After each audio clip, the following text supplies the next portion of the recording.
I have the pleasure to present to you Dr. Martin Luther King, Jr.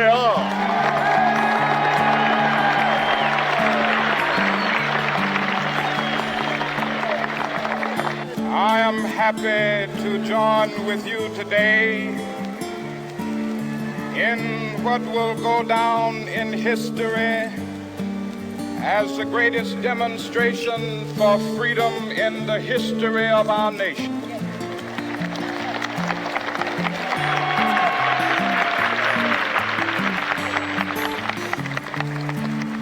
Five score years ago, a great American in whose symbolic shadow we stand today signed the Emancipation Proclamation.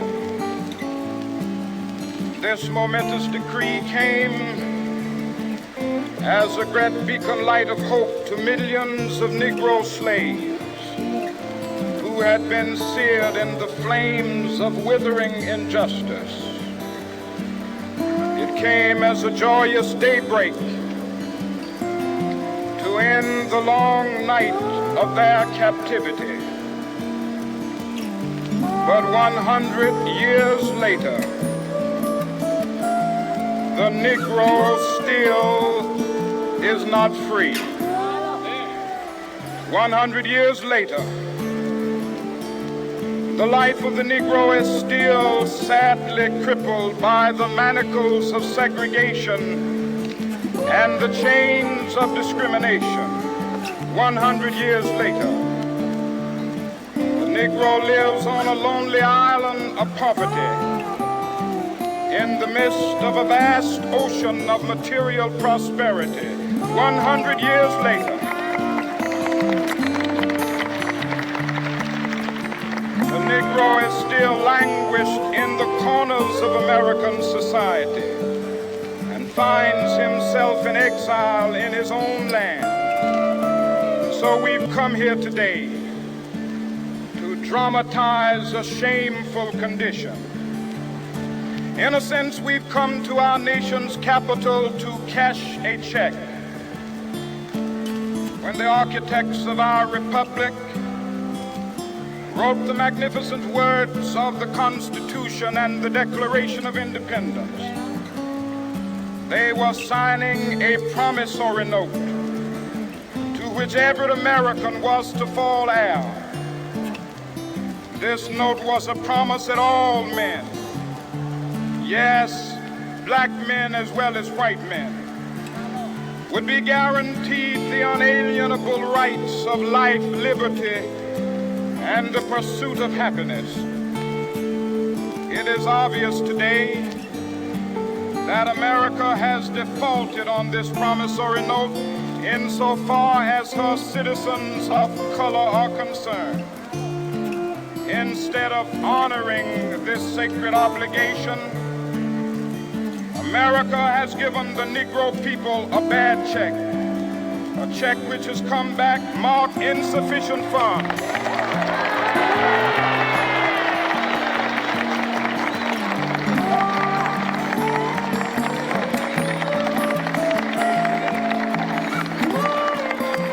But we refuse to believe that the Bank of Justice is bankrupt. We refuse to believe that there are insufficient funds in the great vaults of opportunity of this nation. So we've come to cash this check, a check that will give us upon demand the riches of freedom and the security of justice.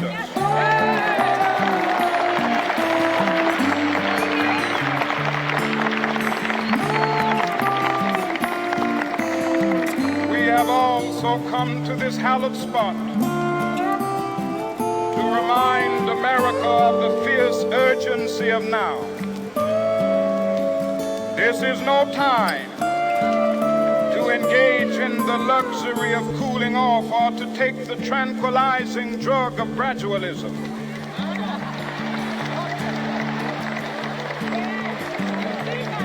Now is the time to make real the promises of democracy.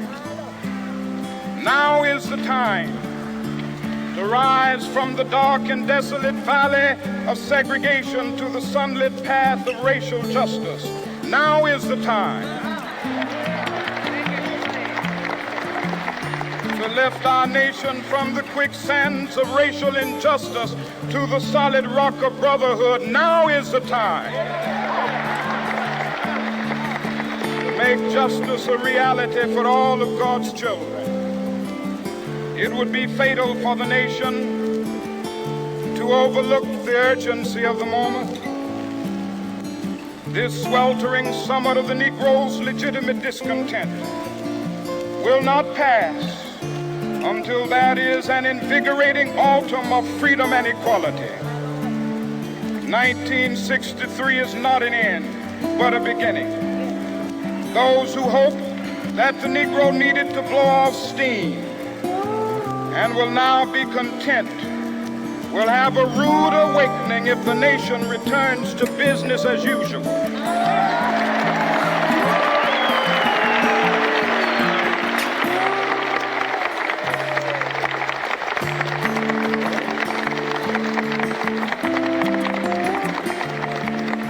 There will be neither rest nor tranquility in America until the Negro is granted his citizenship rights.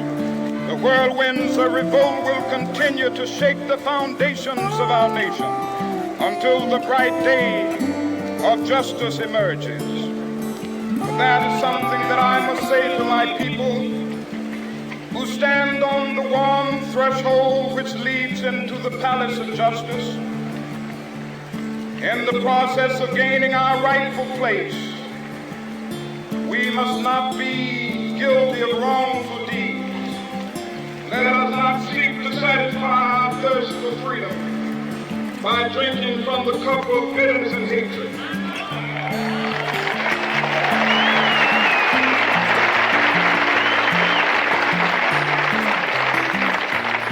We must forever conduct our struggle on the high plane of dignity and discipline. We must not allow our creative protests to degenerate into physical violence.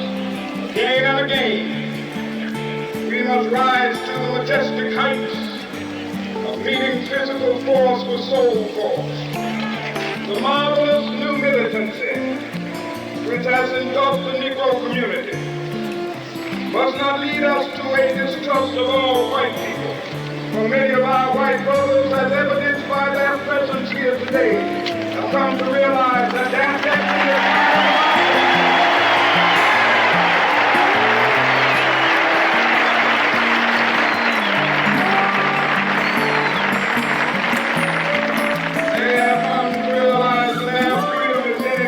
is bound to our freedom.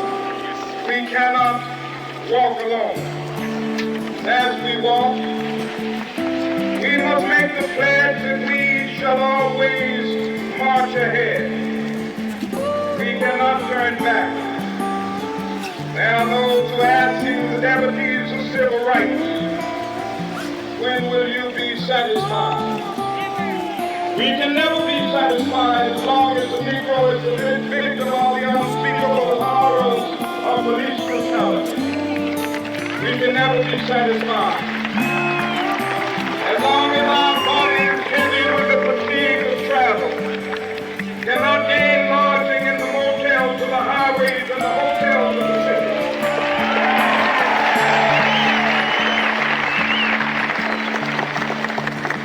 We cannot be satisfied as long as a Negro in Mississippi cannot vote and a Negro in New York believes he has nothing for which to vote.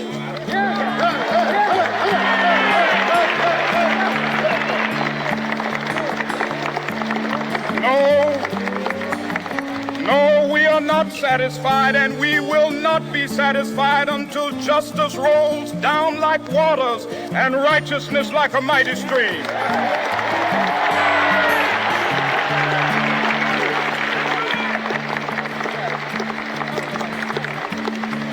I am not unmindful that some of you have come here out of great trials and tribulations.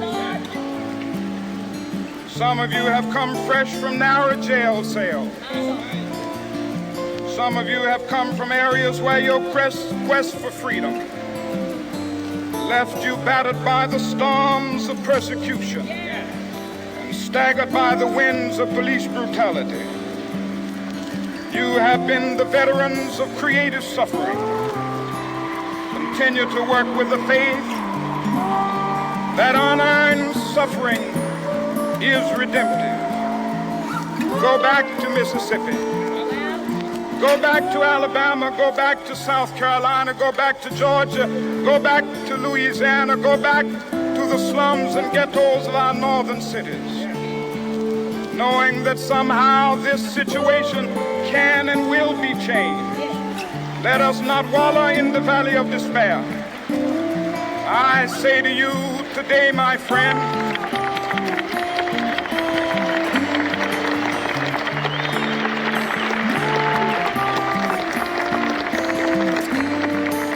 so even though we face the difficulties of today and tomorrow, I still have a dream. It is a dream deeply rooted in the American dream. I have a dream that one day this nation will rise up and live out the true meaning of its creed. We hold these truths to be self-evident, that all men are created equal.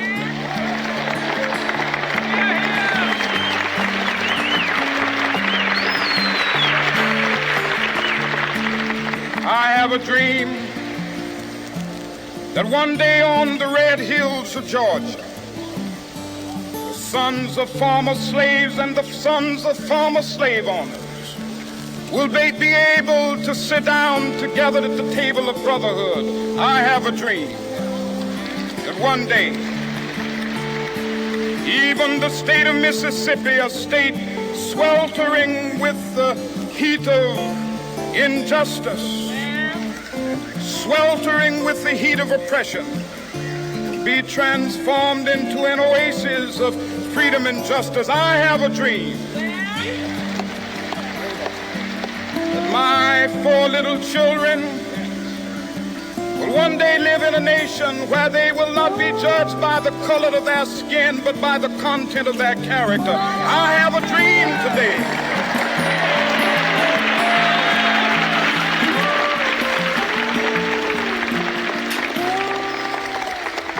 I have a dream that one day down in Alabama, with its vicious racists, with its governor having his lips dripping with the words of interposition and nullification, one day right there in Alabama, little black boys and black girls will be able to join hands with little white boys and white girls as sisters and brothers. I have a dream today.